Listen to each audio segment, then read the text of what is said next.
Bismillahirrahmanirrahim. Assalamualaikum warahmatullahi wabarakatuh. Okey, hari ini grup kami akan membentangkan tajuk teori rasional emotif tingkah laku, iaitu REBT. Okey, kami daripada kumpulan 9. Nama ahli yang pertama adalah Nurul Atirah binti Muhammad Zaki. Yang kedua Amira Atirah binti Samsul Bahari. Dan saya Muhammad Nazmi bin Muhammad Hair. Kita pergi kepada pengenalan. Rational Emotive Behavior Therapy, iaitu REBT, merupakan teori kognitif tingkah laku yang utama berbanding daripada yang lain. Andaian asas teori ini ialah manusia merupakan penyumbang kepada masalah psikologi yang mereka alami sendiri. Okey, hal ini kerana manusia sendiri yang memberi interpretasi terhadap masalah yang dihadapi, dan interpretasi tersebut memberikan impak kepada aspek psikologi mereka. Okey, kognitif iaitu pemikiran, emosi dan tingkah laku manusia saling berinteraksi antara satu sama lain. Okey, apabila manusia menggunakan kognitif menginterpretasi mengenai satu peristiwa, tingkah laku dan emosinya akan bersandarkan kepada pemikiran tersebut. Dekat teori REBT ni, dia menekankan dua pemikiran, iaitu pemikiran yang pertama ialah pemikiran tak rasional dan pemikiran rasional. Okey, apabila seorang tu berfikir secara tak rasional, dia akan memberi kesan kepada emosi dan tingkah laku seseorang individu tersebut. Okey, Ellis secara konsisten dalam banyak penulisannya menegaskan tentang interaksi saling berkait tiga unsur utama. Seperti beberapa tokoh teori lain, Ellis mengkritik psikoanalisis yang tidak menyumbang ke arah perkembangan positif klien langsung. Assalamualaikum warahmatullahi wabarakatuh. Nama saya Nurul Atirah binti Muhammad Zaki. Saya akan menerangkan tentang latar belakang pengasas teori REBT. Okey, teori rasional emotif tingkah laku atau amat dikenali sebagai REBT ataupun dalam bahasa Inggerisnya Rational Emotive Behavior Therapy diperkenalkan oleh Albert Ellis. Albert Ellis ini lahir pada tahun 1913. Ellis dilahirkan dekat Pittsburgh, Amerika Syarikat, tetapi dia dibesarkan di New York, New Jersey seawal usia 4 tahun. Teori REBT ini diperkenalkan pada tahun 1955 oleh beliau sendiri. Okey, beliau merupakan seorang ahli psikologi klinikal yang mendapat latihan di Columbia University. Ellis mengasaskan institusi Albert Ellis dekat New York. Ellis juga dianggap sebagai orang pertama yang memulakan paradigma tingkah laku kognitif dan paling berpengaruh dalam pendekatan era pada masa tersebut. Okey, berdasarkan soal selidik mengenai ahli-ahli psikologi di Amerika dan Kanada pada tahun 1982, Ellis jatuh pada tempat kedua selepas Carl Rogers. Diikuti pula dengan Sigmund Freud di tempat ketiga. Majalah Psychology Today menggelarkan Albert Ellis ni sebagai the greatest living psychologist sebelum kematian beliau. Okay. Antara ahli-ahli psikologi yang mempunyai pengaruh di atas pemikiran Ellis adalah Karen Horney, Alfred Adler, Erich Fromm, Harry Stack Sullivan. Okey, Alfred Korzybski juga merupakan seorang yang mendapat pengiktirafan daripada Ellis sendiri dalam menggerakkan beliau dalam mengasaskan teori REBT ini. Okey, falsafah moden dah lama serta pengalaman hidup Ellis sendiri juga mempengaruhi pendekatannya terhadap teori yang dicipta olehnya. Pada tahun 1953, Ellis terus memisahkan dirinya dari psikoanalisis kerana beliau tidak bersependapat dengan Sigmund Freud itu sendiri. Dan beliau mula menggelar dirinya sebagai ahli terapi rasional. Mulai tahun 1954, Ellis mula mengajar teorinya kepada ahli-ahli terapi yang lain. Kebanyakannya ahli terapi pada masa itu dipengaruhi oleh sama ada pendekatan tingkah laku atau pendekatan psikoanalisis. Okey, pada tahun 1995, beliau menamakan teorinya sebagai rational therapy, iaitu RT sahaja. 2 tahun kemudian, iaitu pada tahun 1957, Ellis mengetengahkan terapi tingkah laku kognitif dan mula mencadangkan para kaunselor dan juga ahli terapi untuk mengubah suai pemikiran dan tingkah laku klien untuk mengatasi masalah mereka. Dekat sini lah Ellis dia dah kenalkan dekat semua kaunselor dengan ahli terapi tentang teori dia yang dia perlu ubah pemikiran dan tingkah laku daripada klien-klien dia untuk menolong klien dia mencapai matlamat mereka. Okey, walaupun pendekatan Ellis ni tak begitu mendapat sambutan di peringkat permulaan, Ellis terus menubuhkan Institute for Rational Living yang diasaskan sebagai organisasi non-profit pada tahun 1998. So pada tahun 1998 tu, kerajaan negeri New York mengiktiraf institut tersebut sebagai institusi dan klinik latihan psikologi yang dicipta dan dibina sendiri oleh Albert Ellis. Okey, kita pergi kepada konsep utama. Okey, konsep utama dia terbahagi kepada 5 bahagian, iaitu bahagian A, bahagian B, bahagian C, bahagian D dan bahagian E. Okey, saya akan pergi kepada satu bahagian berserta contohnya sekali. Okey, A, iaitu activating event, membawa maksud peristiwa yang berlaku ataupun punca. Okey, sebagai contoh, satu hari tu kita ada post gambar kita sendiri dekat sosial media seperti Instagram, Facebook, WhatsApp dan lain-lain, dan ada setengah orang yang memberi pujian dan setengah orang ada yang menyindir kita. Okey. Seterusnya B, belief system. Okey, dekat sini iaitu sistem kepercayaan seseorang individu sama ada rasional ataupun tidak. Okey, apabila ada seorang yang menyindir kita, kita percaya yang bahawa kenapa aku kena sindir, sepatutnya semua orang kena puji aku, sedangkan aku dah buat yang terbaik dah. Macam tu, dia percaya bahawa semua orang akan kena terima dia, semua orang kena hargai dia. Okey, seterusnya iaitu C, psychosis, kesan kepada emosi dan tingkah laku seseorang. Okey, akibat daripada belief system yang tak rasional tersebut, seorang tu akan mengalami emosi yang tak stabil.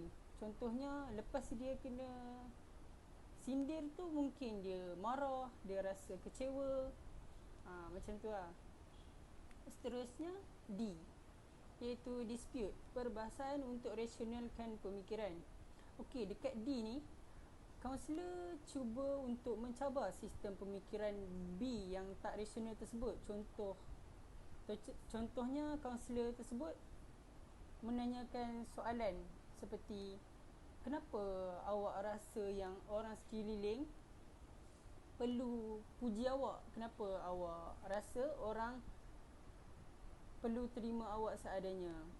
Okey, dekat D ni, kaunselor cuba timbulkan persoalan-persoalan untuk mencabar klien tersebut, untuk mencabar pemikiran tak rasional klien tersebut. Okey, lepas proses kaunselor tu berjaya, dia akan pergi kepada E. E iaitu effect of emotion, perubahan pada emosi kepada positif dan dapat kena lepasti punca gangguan emosi. Okey, yang E ni, dia akan menimbulkan new feeling, iaitu maksudnya, okey, lepas kaunselor ni cuba mendaftar. Okey, contohnya seperti D ni, kaunselor cuba untuk mencabar pemikiran klien yang tak rasional di B, dan klien mungkin akan fikir, betul juga kata kaunselor ni, kenapa orang patut terima aku? Tak semua orang patut terima kita, dalam hidup ni. Kalau semua orang terima kita, semua orang akan hargai kita, benda tu akan jadi senang dalam kehidupan kita. Tapi hidup ni orang kata apa, adalah alam ujian. Macam tu. Dan bila seorang klien tu dia dah positifkan dia punya pemikiran tu, dia akan pergi kepada E ni lah. Dia akan memberi, dia macam rasa tak sedih dah, dia rasa macam tak marah, macam tenang je, macam hidup ni macam smooth je, macam tu. Dia boleh terima seadanya. Assalamualaikum warahmatullahi wabarakatuh. Saya Amira Atira binti Syamsul Bahri. Hari ini saya akan menerangkan mengenai pandangan REBT terhadap manusia. Terdapat dua pandangan, iaitu yang pertama, manusia berfikiran secara rasional, dan yang kedua ialah manusia berfikiran secara tidak rasional. Manusia yang berfikiran secara rasional, mereka berupaya untuk memelihara diri, bergembira, berfikir, menterjemahkan diri, sayang menyayangi dan mengiktiraf diri sendiri. Bagi mereka yang berfikiran tidak rasional pula, mereka ni lebih cenderung kepada merosakkan diri, tidak mahu berfikir, percaya pada benda tahyul, suka menangguh kerja, mengulangi kesilapan yang sama, tidak sabar, mementingkan kesempurnaan seperti perfectionist dan suka menyalahkan diri sendiri. Pada dasarnya, manusia ini berfungsi secara menyeluruh, iaitu holistik. Mereka berfikir, berperasaan dan bertindak, iaitu bertingkah laku secara serentak.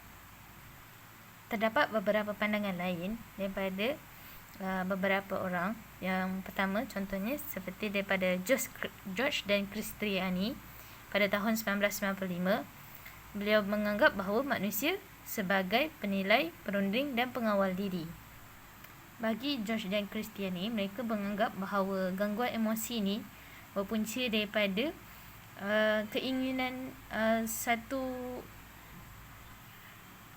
menurut mereka, mereka berpendapat bahawa gangguan emosi ini berlaku apabila beberapa keperluan seperti keperluan ingin disayangi, ingin diperakui kejayaan, itu sebagai keperluan yang utama dan perlu untuk ada dalam hidup. Menurut Heikki Cormier pula, pada tahun 1995, mereka menganggap bahawa gangguan emosi ini berpunca daripada pemikiran yang tidak rasional. Seterusnya, Gerald Corey pada tahun 1996, beliau secara umumnya memang menganggap bahawa manusia ini berfikiran rasional dan tidak rasional. Betul juga dengan E. Ahmeng pada tahun 1991, beliau menganggap bahawa manusia perlu mengubah cara berfikir agar dapat mengelakkan daripada pemikiran tidak rasional. Dan akhir sekali, iaitu Suradi Salim pada tahun 1996, beliau berpendapat bahawa terdapat sistem kepercayaan yang mendorong kepada pemikiran yang tidak rasional dalam diri setiap manusia. Seterusnya, saya akan menerangkan bagaimana gangguan itu berlaku. Pertama sekali, ianya berlaku apabila pandangan atau pemikiran sendiri terhadap sesuatu peristiwa, iaitu persepsi kita sendiri terhadap sesuatu peristiwa itu.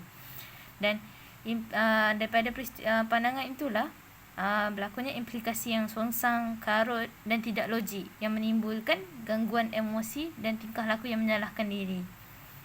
Dan akhir sekali, daripada timbulnya gangguan emosi itu, berlakulah proses autosuggestion dan pengulangan punca berlakunya kepercayaan, menyalahkan diri dan gangguan emosi. So, daripada persepsi yang pada satu peristiwa tu, kita menganggap meletakkan persepsi yang salah, dan daripada situlah akan wujudnya kepercayaan yang songsang dan tidak logik, dan akhirnya membuatkan kita berlakunya gangguan emosi. Dan akhirnya kita akan buat proses autosuggestion, iaitu menyalahkan diri sendiri. Selain itu, terdapat 3 lagi faktor-faktor lain yang menyebabkan gangguan emosi menurut Schaff pada tahun 2008. Yang pertama, faktor biologi, iaitu aspek-aspek biologi yang menyebabkan seseorang itu tidak rasional, seperti penyakit skizofrenia, di mana membuatkan seseorang itu bertindak dan berfikiran secara tidak rasional. Dan yang kedua ialah faktor sosial, di mana hubungan dengan seseorang di persekitarannya seperti keluarga, rakan, pasangan dan rakan kerja yang mempunyai pengaruh yang membuatkan diri sendiri berfikiran secara tidak rasional. Dan akhir sekali iaitu mudah mendapat gangguan, iaitu mudahnya mendapat gangguan sehingga menetapkan hukuman terhadap diri sendiri jika berlakunya sesuatu kesalahan. Seperti saya mesti dan wajib melakukan ini, jika tidak saya memang seorang yang gagal. Itu contohnya. Akhir sekali saya akan menerangkan bagaimana untuk bebas daripada gangguan emosi. Yang pertama, kita mestilah berhenti menyalahkan diri sendiri dan juga orang lain. Dan yang kedua, belajar terima sepenuhnya diri sendiri walaupun tidak sempurna. Dan akhir sekali, elakkan menyebut perkataan seharusnya, semestinya, sepatutnya, seperti itu. Itu sahaja daripada saya.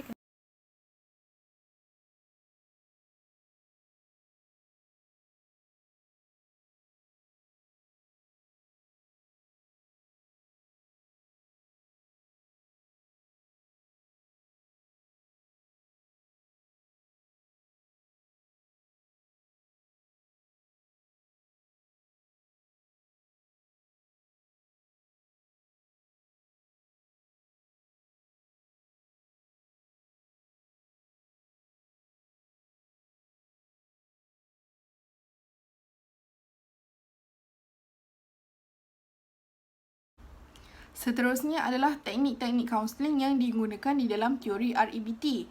Okey, pendekatan REBT yang utama ialah mempersoalkan kepercayaan tidak rational client ataupun kita kenali sebagai irrational belief client.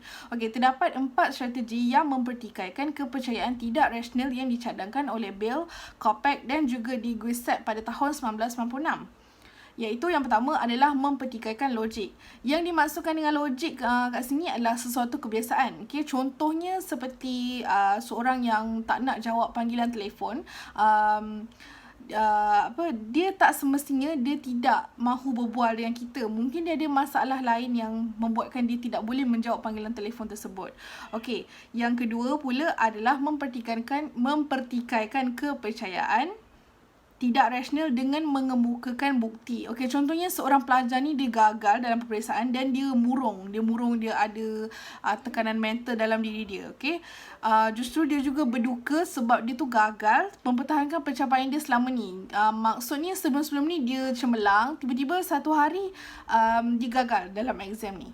Okey, kaunselor pula dia kenalah jelaskan dan mengingatkan klien semula tentang siri kejayaan pelajar tersebut.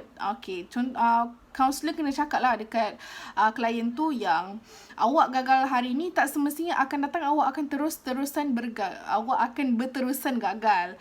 Okey, dan juga kegagalan sekali bukan bermaksud beliau seorang yang tidak berguna. Okey, seterusnya adalah mempertikaikan fungsi. Kaunselor mempertikaikan kepercayaan tidak rasional klien dengan memberi fokus kepada klien tersebut tentang kesan praktikal dari kepercayaan klien itu. Kaunselor membimbing klien ni dan melihat kesan kepercayaan tidak rasional dengan meminta klien memikirkan adakah kesan tersebut adalah satu yang klien inginkan ataupun klien juga boleh menolak kesan tersebut dengan memikirkan cara yang lain. Okey, selain itu membentangkan rasional kepercayaan yang lain menggantikan kepercayaan tidak rasional itu. Membincangkan kepercayaan alternatif menggantikan kepercayaan tidak rasional adalah satu pendekatan yang boleh membantu klien menukar dan juga membuat penstrukturan semula kognitif dia. Di samping pendekatan tersebut, REBT juga dia gunakan pendekatan kognitif, tingkah laku dan juga emosi, okay? Iaitu emotif atau afektif. Pendekatan kaunseling rasional emotif menggunakan pelbagai teknik yang bersifat kognitif dan juga afektif dan behavioral yang disesuaikan dengan keadaan klien tersebut. Okey, seperti yang disebutkan tadi, ada tiga pendekatan iaitu teknik emotif, teknik behavioristik dan juga teknik kognitif. Baiklah, yang pertama adalah teknik emotif ataupun teknik afektif. Okey, dia terbahagi kepada beberapa bahagian. Yang pertama adalah assertive adaptive, iaitu teknik yang digunakan untuk melatih, mendorong, membiasakan klien untuk secara terus-menerus sesuaikan diri dia dengan tingkah laku yang dia nak. Latihan-latihan akan diberikan lebih bersifat berdisiplin kepada klien tersebut. Okey, yang kedua adalah bermain peranan, iaitu teknik ini digunakan untuk mengekspresikan pelbagai jenis perasaan yang menekankan, iaitu perasaan-perasaan negatif dekat dalam diri klien tersebut melalui satu suasana yang dikondisikan sedemikian rupa sehingga klien tersebut dapat secara tidak langsung mendedahkan diri dia sendiri melalui peranan tertentu. Okey. Dan yang terakhir adalah imitasi, iaitu teknik yang meniru secara terus-menerus satu model tingkah laku tertentu dengan maksud menghadapi dan menghilangkan tingkah laku yang negatif. Kiranya dia akan neutralkan tingkah laku negatif dia melalui teknik emotif ini. Dia akan menjadikan tingkah laku itu tingkah laku yang positif. Okey, seterusnya adalah teknik behavioristik. Okey, yang pertama adalah reinforcement. Okey, teknik ni dia macam mendorong klien ke arah tingkah laku yang lebih rasional dan logik dengan cara memberikan pujian verbal ataupun kita panggil sebagai reward atau hukuman, iaitu punishment. Okey, teknik ini dia bertujuan untuk membongkar sistem nilai dan kepercayaan yang tidak rasional kepada klien tersebut dan menggantikannya dengan sistem nilai yang positif.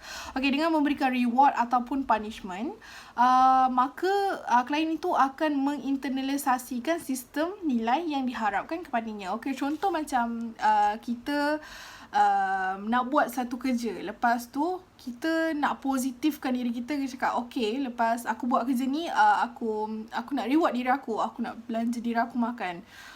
So nanti tak adalah pemikiran negatif kan yang menghantui diri kita. Contoh macam kalau aku tak siap kerja ni, nanti mesti aku kena marah, aku kena tu. So benda tu macam mendownkan kita dan dia membuatkan kita macam susah nak siapkan kerja tu. Okey, yang kedua pula adalah social modeling, iaitu teknik yang membentuk tingkah laku baru pada klien. Teknik ini dilakukan agar klien tu dapat hidup dalam satu model sosial yang diharapkan dengan cara imitasi ataupun dikenali sebagai cara meniru, memerhati dan menyesuaikan diri dan menginternalisasikan norma-norma dalam sistem model sosial dengan masalah tertentu yang telah disiapkan oleh kaunselor. Okey, contoh macam baby kan. Kan baby masalah lahir kan takkanlah dia terus tahu ABC kan. Okey, mungkin ibu bapa boleh macam tunjuk ajar cara bercakap, cara sebut ABC tu. Lepas tu lama-lama nanti baby tu dia akan faham lah, dia akan ini A. So taklah macam tu, dia akan praktikkan, dia akan mula mengeluarkan perkataan-perkataan apa yang disebutkan oleh kedua ibu bapa baby tersebut. Okey, yang terakhir pula adalah teknik kognitif. Okey, yang pertama adalah homework assignment. Teknik yang dilaksanakan dalam bentuk tugas-tugas rumah untuk melatih, membiasakan diri dan menginternalisasikan sistem nilai tertentu yang menuntut pola tingkah laku yang diharapkan. Dengan tugas rumah yang diberikan, klien diharapkan dapat mengurangkan atau menghilangkan idea-idea dan perasaan-perasaan yang tidak rasional dan tidak logik, mempelajari bahan-bahan tertentu yang ditugaskan untuk mengubah aspek-aspek kognisinya yang keliru, mengadakan latihan-latihan tertentu berdasarkan tugasan yang diberikan. Okey, contoh macam kita ada satu tugasan kita kena buat. Lepas tu kita macam serabut tau dengan tugasan tu. So apa kata kita pergi kemas bilik kan, contohnya pergi kemas bilik. Lepas tu automatik bukan tugasan tu akan hilang, tapi bila kita dah macam serabut, kita akan fikir kalau aku tak buat ni mesti banyak lagi kerja aku bertimbun bla bla tu semua kan. So nanti kat situ dia akan macam lepas kita dah rajin sikit tengah kemas-kemas bilik, tiba-tiba terrajin nak buat benda tu. So automatik irrational belief yang ada dekat dalam diri kita tu, yang negatif tu, dia akan hilang macam tu je.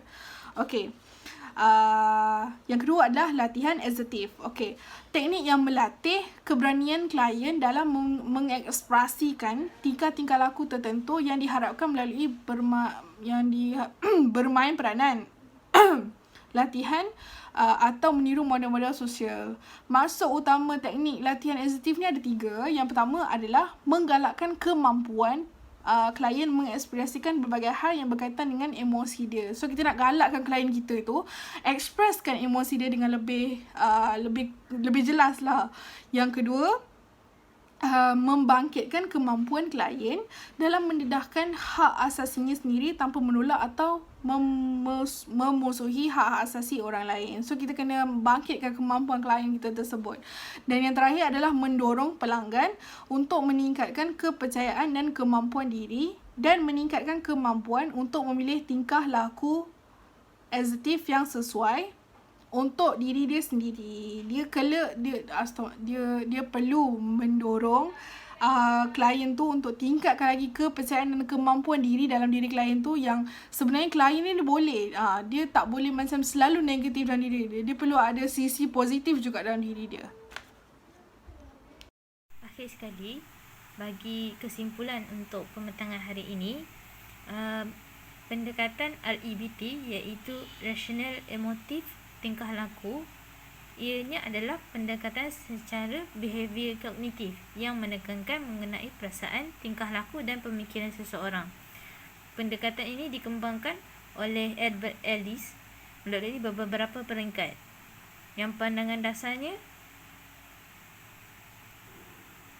dasarnya bahawa manusia ini mampu untuk berfikiran secara rasional dan juga tidak rasional. Dan terdapat beberapa faktor yang menyebabkan pemikiran tersebut.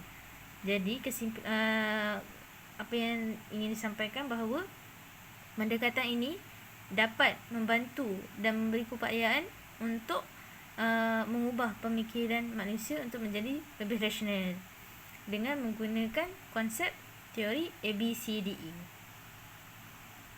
Itu sahaja daripada kami. Sekian, terima kasih.